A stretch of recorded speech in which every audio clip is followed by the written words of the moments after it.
नमस्कार स्टूडेंट्स, मैं हूं नाइटन भानु और आपका इस चैनल पर स्वागत है। दोस्तों, हम लोग इस वीडियो में टेस्ट 22 देखने वाले हैं, जो अपना 11 से 20 नंबर क्वेश्चन तक का जो है पार्ट है इस पूरे 40 क्वेश्चन सेट में से। तो वो हम लोग देखने वाले हैं। थोड़ा थ्योरी इसमें भी है, मतलब कुछ चीज़ों को मैं कवर करते चल रहा हूँ साथ साथ में।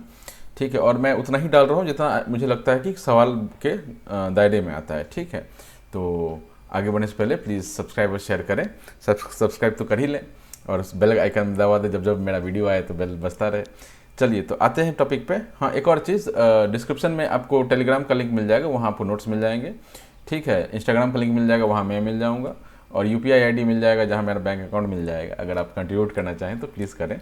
ठीक है, और प्लेलिस्ट जो भी रिलेवेंट प्लेलिस्ट्स हैं उन सब का मैंने लिंक जो है डिस्क्रिप्शन में डाल रखा है, तो आप देख लीजिएगा। ठीक है, तो आते हैं पहला सवाल पे, जो अभी का है। इजी सवाल है पहला वाला। The second port is use to dash in the two port network. अब टू पोर्ट नेटवर्क है तो इसमें क्या होगा? एक तो इनपुट होगा, ठीक है, दूसरा क्या होगा? आउटपुट होगा। ठीक है, तो इसमें क्या हो जाएगा? आउटपुट टर्मिनल हो जाएगा। ठीक, अगला सवाल इसमें आता है कि which of the following layers does the HTTP protocol work on. ठीक है, तो HTTP प्रोटोकॉल किस लेयर पे काम करता है? This is application layer. ये आपको पता होना चाहिए। ठीक, लास्ट क्लास में हमने डेटा लिंक लेयर पे बात किया था, राइट। तो HTTP प्रोटोकॉल तो आप देखे होंगे ना, जब भी आप टाइप करते हैं तो HTTPS आ जाता है। तो अब जो आप गूगल क्रोम खोल रहे होते हैं, उसमें जो भी साइट लिखते हैं उसके आगे HTTP या HTTPS जैसे कुछ करके लिखा हुआ था, उसके बाद उसका URL होता है। ठीक है, तो उसी की बात हो रही है। तो कहाँ पर यूज़ होता है? ये आपका एप्लीकेशन लेयर पर यूज़ होता है। Which of the following statement correct about the cipher in the cryptography. ठीक है, तो क्रिप्टोग्राफी में साइफर का जिक्र किया गया है। तो साइफर किस चीज़ के लिए यूज़ करते हैं?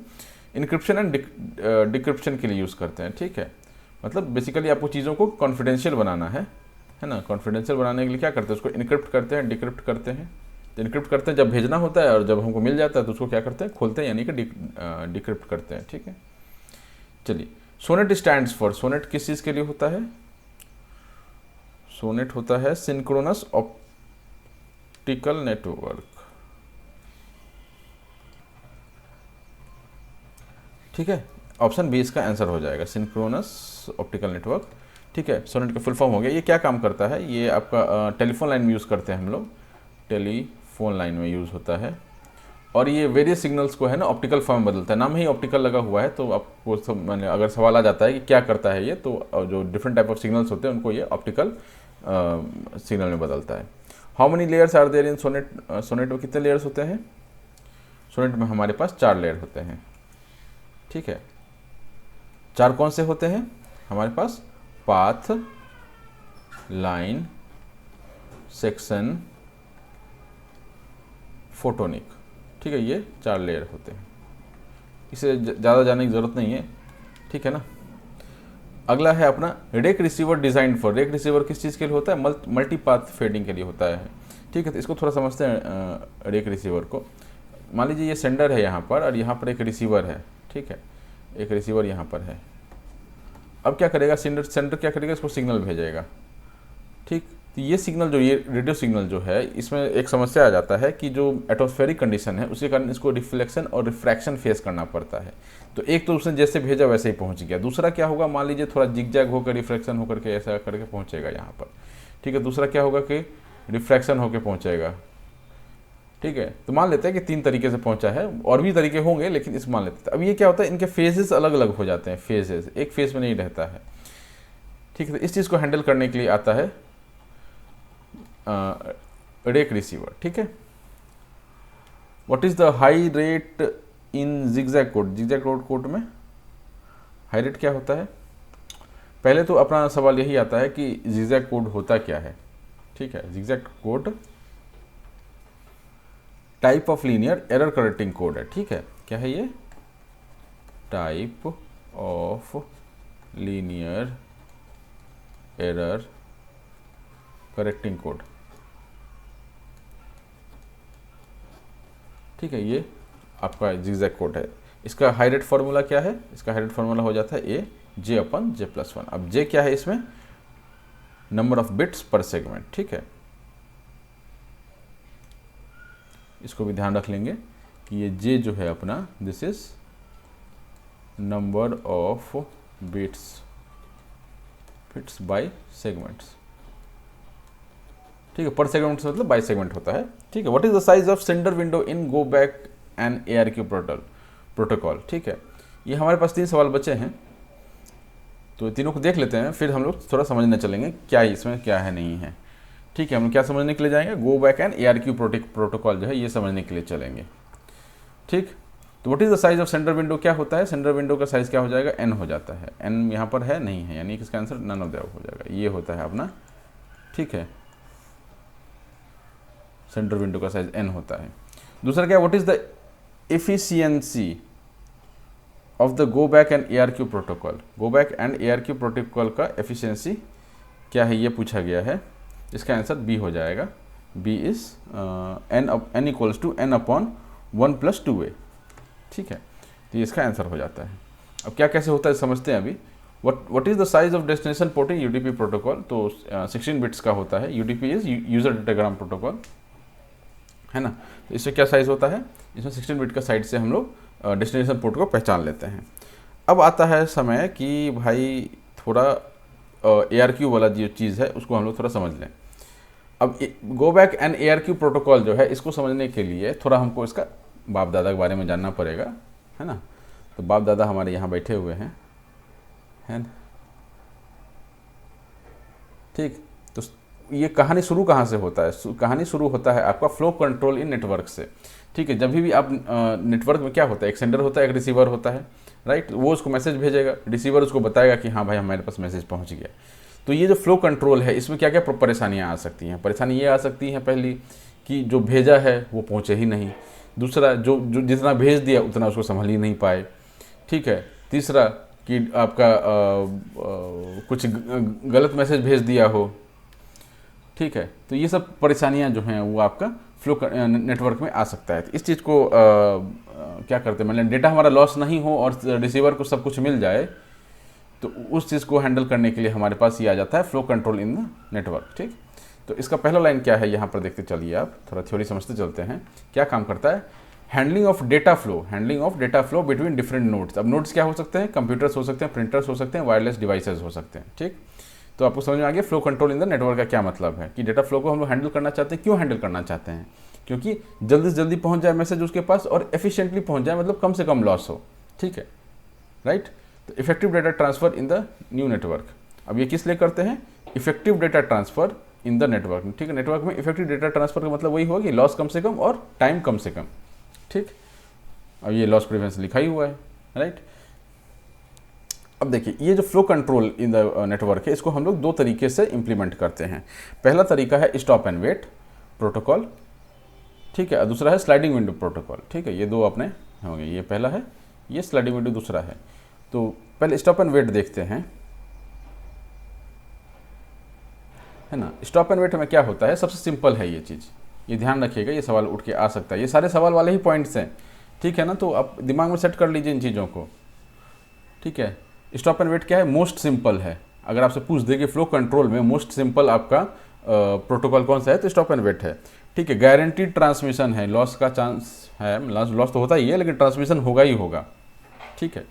इसमें क्या करते हैं, यूनिडायरेक्शनल एट अ टाइम होता है। यूनिडायरेक्शनल एट अ टाइम मतलब, ठीक है, इधर से भेजा, ठीक है, उसको पहुंच गया, हमको पता चल गया कि पहुंच चुका है सारा कुछ, तब उसके बाद उधर से इधर आएगा, इधर से कहीं और जाएगा, ठीक है। जब तक वो वाला जो ये लाइन क्लियर नहीं होता है तब तक वो दूसरा बाई डायरेक्शनल वाला सीन नहीं बनेगा, मतलब दूसरे साइड से नहीं आएगा। तो यूनिडायरेक्शनल एट अ टाइम मतलब जैसे वो मेजर वाले बोलते हैं ना कि हेलो सर ओवर, उधर से फिर बोलता है, कुछ बोलता है, फिर बोलता है ओवर, तो मतलब क्या होता है, यूनिडायरेक्शनल एट अ टाइम है, एक बार में एक ही आदमी बोल सकता है। टेलीफोन लाइन पर हम लोग बाई डायरेक्शनल है, हम भी बोल सकते हैं, वो भी बोल सकते हैं, हम भी चिल्ला सकते हैं, वो भी चिल्ला सकता है। लेकिन यूनिडायरेक्शनल केस में क्या होता है कि 1 एट अ टाइम चिल्ला सकता है, ठीक है ना। पहले उसका चिल्लाना सुनिए फिर आप चिल्लाना शुरू कीजिए, ठीक। तो ये स्टॉप एंड वेट में ऐसा होता है। इसमें और क्या है, इसमें क्या होता है, फ्रेम जो है, frame is sent, wait for the acknowledgement. हमने एक फ्रेम को भेजेंगे हम और हम लोग एक्नॉलेजमेंट के लिए वेट करेंगे। एक्नॉलेजमेंट रिसीव हो जाता है तो फिर क्या करते हैं हम लोग, नेक्स्ट फ्रेम को सेंड करते हैं, ठीक। ये हमारा ऐसा चलता है इसमें, एक बात। दूसरी बात इसमें क्या है कि मान लीजिए अगर ये फ्रेम फेल कर गया, मैंने एक्नॉलेजमेंट रिसीव हो गया ना, एक्नॉलेजमेंट नहीं रिसीव होता है, दूसरा कैसे हो सकता है ना कि वेट फॉर द एक्नॉलेजमेंट, ठीक है, नॉट रिसीव्ड हो सकता है ना, यहाँ पर रिसीव्ड हो गया, नॉट रिसीव्ड, तो क्या हो जाएगा, कट ऑफ टाइम हो जाएगा, मतलब टाइम जो क्या बोलते हैं उसको, सेशन एक्सपायर होना जानते हैं ना आप लोग, कि भाई वो कट ऑफ टाइम निकल गया, कट ऑफ टाइम जैसे ही निकल गया, एग्जाम का टाइम खत्म हो गया, तो पेपर वापस ले लेगा और आपको नया पेपर दे देगा, ठीक सा, फिर से आप फ्रेम भेजिए, और ये कब तक चलेगा, जब तक ये आपका सारा जो फ्रेम है वो सेंड नहीं हो जाता। This is stop and wait. Stop and wait क्यों बोला गया, क्योंकि आपने एक भेजा और फिर आप वेट कर रहे हैं, ठीक, स्टॉप करके वेट कर रहे हैं कि भाई तुम एक्नॉलेजमेंट भेजो कि भाई तुम्हारे पास वो फ्रेम पहुंच चुका है, ये आपका स्टॉप एंड वेट है। Most simple guarantee transmission unidirectional, ठीक है, कैसे चलता है ये भी मैंने आपको बताया अभी, ठीक है। इसके बाद आता है स्टॉप एंड वेट प्रोटोकॉल के बाद आता है आपका स्लाइडिंग विंडो प्रोटोकॉल, ठीक है, स्लाइडिंग विंडो प्रोटोकॉल, ठीक है। स्लाइडिंग विंडो में क्या है कि इसमें पहला पॉइंट क्या है, इसमें पहला पॉइंट आपका है मल्टीपल डेटा फ्रेम्स जो है वो साइमल्टेनियसली भेज सकता है। उसके इसमें क्या था कि हम एक डेटा फ्रेम भेज रहे थे स्टॉप एंड वेट में, यहाँ पर मल्टीपल डेटा फ्रेम आप भेज सकते हैं, ठीक है। Use in TCP transfer control protocol जो होता है, उसमें हम लोग इसको स्लाइडिंग विंडो प्रोटोकॉल को यूज करते हैं। Each data frame has sequence number, सबके पास एक सीक्वेंस नंबर होता है। क्यों सीक्वेंस नंबर होता है, उस केस में स्टॉप एंड वेट में क्या था, एक फ्रेम भेज रहे थे तो एक पता ही है, जब एक ही है तो क्या सीक्वेंस नंबर। लेकिन अगर मान लीजिए कि स्लाइडिंग विंडो में मल्टीपल फ्रेम भेज सकते हैं, हमने 5 फ्रेम भेजा, तो 5 फ्रेम में कुछ तो सीक्वेंस नंबर हमको लिखना पड़ेगा ना, कि आइडेंटिफाई कर सके कि भाई ये वाला पहुंच गया, ये वाला नहीं पहुंचा। मान लीजिए कि 5 फ्रेम है, 5 फ्रेम को हमने भेज दिया, अब वो मेरे को उधर से बोला भाई तुम्हारे 4 फ्रेम पहुंच गए, भाई एक कौन सा नहीं पहुंचा, ये तो हमको पता ही नहीं चल पाएगा। उस केस में वो क्या करेगा, फिर से वो 5 भेजेगा, है ना, तो वो थोड़ा टाइम का लॉस हो जाता है। इस कारण से हम लोग सीक्वेंस नंबर देते हैं, इससे हम क्या करते हैं कि इफेक्टिवली आइडेंटिफाई कर पाते हैं कि कौन सा फ्रेम जो है वो लॉस्ट हो चुका है, ठीक है। इसके तहत जो स्लाइडिंग विंडो है, इसके तहत आपके 2 ये आते हैं, ठीक है। स्लाइडिंग विंडो के तहत 2 प्रोटोकॉल आते हैं। पहला अपना कौन सा है, सेलेक्टिव रिपीट ARQ का फुल फॉर्म यहाँ पर आपका लिखा हुआ मिल जाएगा, ऑटोमेटिक रिपीट रिक्वेस्ट, ठीक है ना, ऑटोमेटिक रिपीट रिक्वेस्ट। तो selective ARQ and go back N ARQ, ठीक है। तो हमारा सवाल क्या था, गो बैक एन ARQ पे सवाल था, ठीक है। दोनों ही क्या है, डेटा लिंक लेयर में काम करते हैं। सेलेक्टिव रिपीट ARQ और गो बैक एन ARQ दोनों ही डेटा लिंक लेयर में काम करते हैं, ठीक है। ये जो है सेलेक्टिव रिपीट जो है वो आपका लॉट्स ऑफ एरर जब होता है ना, बहुत ज़्यादा एरर होता है, उस केस में ये होता है। इसमें लिमिटेड मिस्टेक्स में हम लोग इसको यूज़ करते हैं, ठीक। तो ये इसका डिफरेंस हो गया। अब इसमें क्या होता है, ये corrupt data frame is received, negative acknowledgement is send, ठीक है। सेलेक्ट, ठीक है। आप एक चीज़ हमेशा दिमाग में क्लियर रखिएगा कि जब भी मैं ये आधा अधूरा लाइन लिख रहा हूँ ना, corrupt data frame is received, तो रिसीव्ड किसके द्वारा, रिसीवर के द्वारा। किसने भेजा होगा, ठीक है, सेंडर ने भेजा होगा। तो सेंडर रिसीवर हर जगह नहीं लिखा हुआ है, और ये दोनों नेटवर्क में ही होंगे, तो वो नेटवर्क वर्ड भी नहीं लिखा हुआ है, ठीक है। तो सेंडर वर्ड नहीं लिखा है, रिसीवर वर्ड नहीं लिखा है, नेटवर्क वर्ड नहीं लिखा है। तो बाय डिफॉल्ट आप मान के चलेंगे कि नेटवर्क में सेंडर भेज रहा है, रिसीवर रिसीव कर रहा है, ठीक है ना। तो corrupt data frame is received, receiver के द्वारा जब करप्ट डेटा रिसीव होता है तो वो क्या करता है, निगेटिव एक्नॉलेजमेंट भेजता है, ठीक है। तो ये आपको ध्यान रखना है, दोनों पॉइंट इसके लिए। तो ये किसमें, सेलेक्टिव रिपीट में है, ठीक। इसमें क्या होता है, गो बैक ARQ में, अभी ये हम लोग डिस्कस कर चुके हैं कि विंडो साइज़ क्या है इसका, है ना। विंडो साइज़ जो है यहाँ पर विंडो साइज़ ये हम लोग डिस्कस कर चुके हैं। विंडो साइज़ होता क्या है, एक बार ये समझ लीजिए कि विंडो साइज़ होता है number of frames that can be sent before waiting for acknowledgement, ठीक है। तो ये n जो है क्या दर्शाता है कि एक बार में आप कितना फ्रेम भेज सकते हैं, ये n दर्शाता है, ठीक। ARQ हमने बात कर ही लिया। इसमें अब 2 पॉइंट और है, ये लिमिटेड मिस्टेक वाला भी हो ही चुका है पॉइंट, ठीक है। इफ़ एक्नॉलेजमेंट, ये एक लास्ट पॉइंट रह गया, if acknowledgement not received within cut off time all n frames are sent, ठीक है।